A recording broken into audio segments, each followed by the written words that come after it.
Hello everyone, welcome back to the Budget Sportsman. Thank you so much for joining me on today's video. If you're new to this channel, we are all about enjoying the sports of hunting, fishing, and the outdoor lifestyle, but finding ways to enjoy those activities on a budget. Today's video, I'm going to be showing you how to make one of these antler plaques, shaped in the shape of a broadhead or an arrowhead, and has a picture frame built right into it so you can have an extra way to help remember the memory of your hunt. These are great ways to display your antlers if you harvested a buck with archery equipment.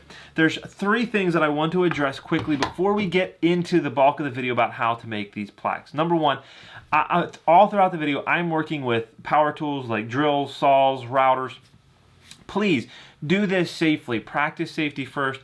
Just because I did something a certain way doesn't necessarily mean it's the best or safest way to do it. So do this at your own risk, and I will not be responsible for anything that happens to you.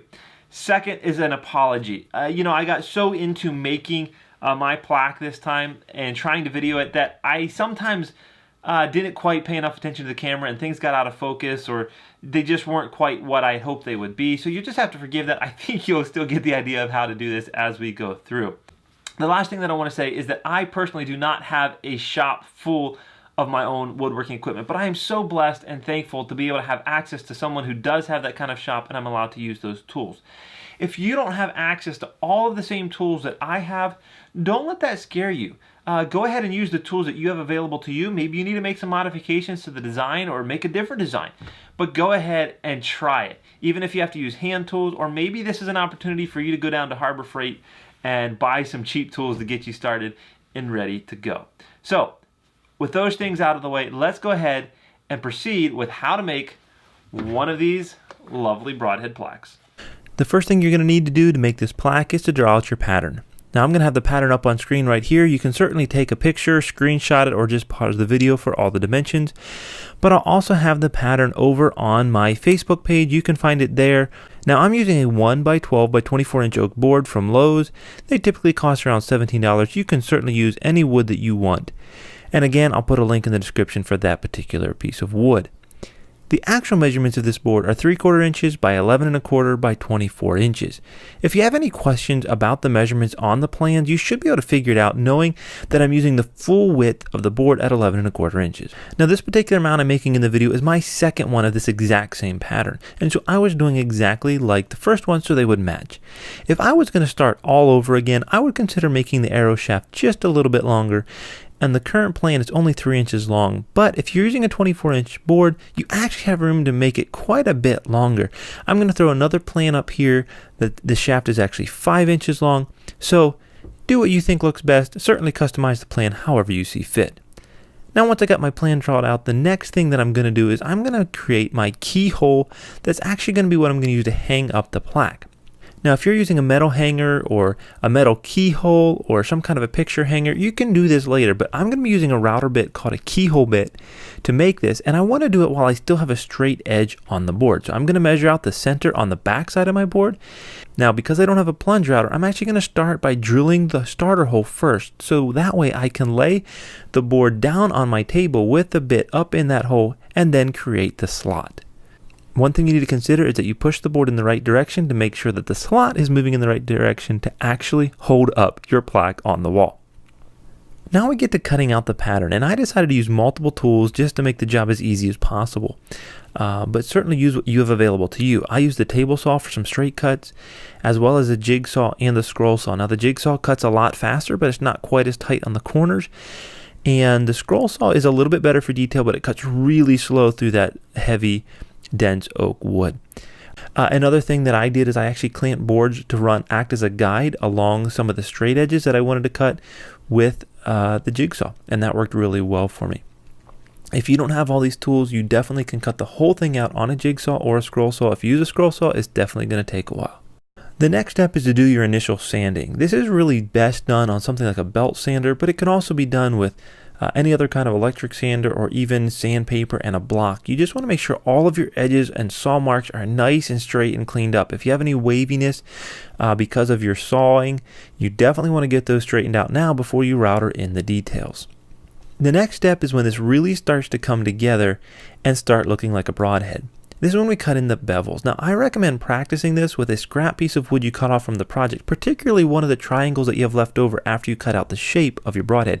It's going to give you a very similar feel to pushing the broadhead through, and you just definitely want to test how that bevel is going to turn out. Now, on my table saw, 45 degrees is the max that I can get, so I'll do a 45-degree angle. But I also prefer to leave a small flat edge on the side of the board before the bevel actually starts. It just gives a little bit more support to that edge if you were to happen to bump it into a wall or anything like that. In order to do that, I clamp a piece of wood to the side of my saw guide, but up off the table a little bit. And what this does is it allows me to put the guide actually over past the base of the saw blade.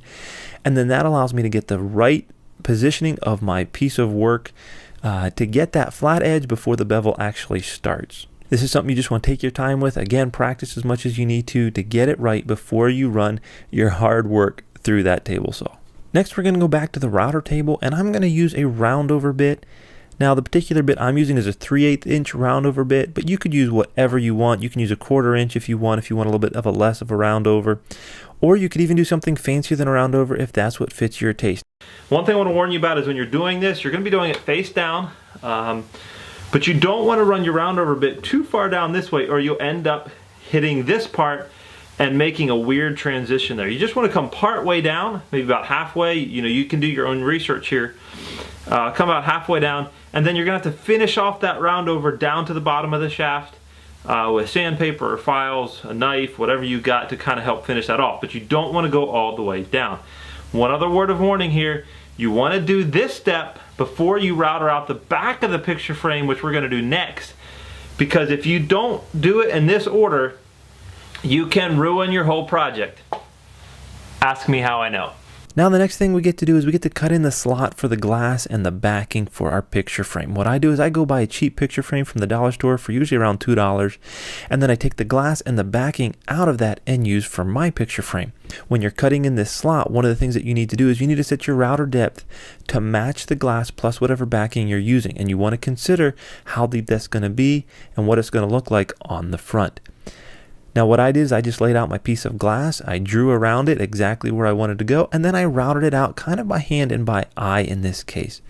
It didn't turn out the prettiest, but hey, it's on the back, and it really doesn't matter as long as it fit my glass and my backing, and everything worked out really well. There may be a better way, but for me this is what I did and it worked really well. The next step is one that I'm not even going to show on camera, but it's just a whole lot of sanding. Sand. I use an electric sander like an orbital sander, or also a good old-fashioned elbow grease and just regular old sandpaper work as well. But this is where you just want to get everything smoothed up and looking really nice.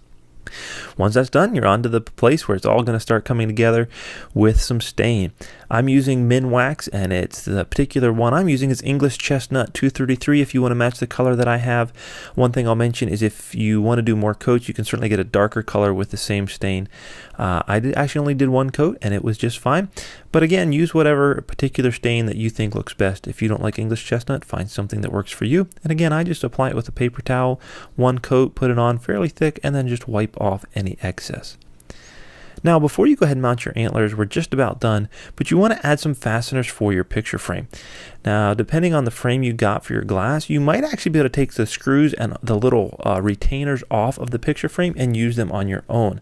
And that's what I've done here. I actually found them off of a different picture frame. But you can also use very small screws and a piece of plastic from a lid or a jug, anything like that. Or you know what, you could even put your picture in and just put a piece of duct tape across the back. It's probably not something you're going to change out very often. And hey, nobody's going to see it. So whatever works for you. And now it's time to mount your antlers, and I've got a whole different video about this process, so I'm not going to explain all of that here, how I do it. I'm going to leave a link right now up in the right hand corner. You can check it out up there. You'll also find a link for that video at the end of this video or down in the description box below, so plenty of ways to find that other video. Hey, you know what? The next thing to do is once it's all done, just hang it up on the wall and enjoy the memory. Thank you so much for joining me throughout this entire video. I appreciate you taking the time to watch. If you have any questions at all about how I did something, if something wasn't clear, go ahead and leave a comment down below and I'll do my best to answer. If you decide to make one of these broadhead plaques, by all means, I would absolutely love to hear and see how yours turned out. So leave a comment down below or go over and find me on Facebook at The Budget Sportsman and send me a message or post a picture there to my Facebook page. I would absolutely love to see it. If you make a totally different design, no problem. Send me one of those pictures too. review if this information was a help to you. Once again, I hope you enjoyed the video. If you did, please give me a thumbs up. And until next time, remember to get off YouTube and get outdoors into God's great creation.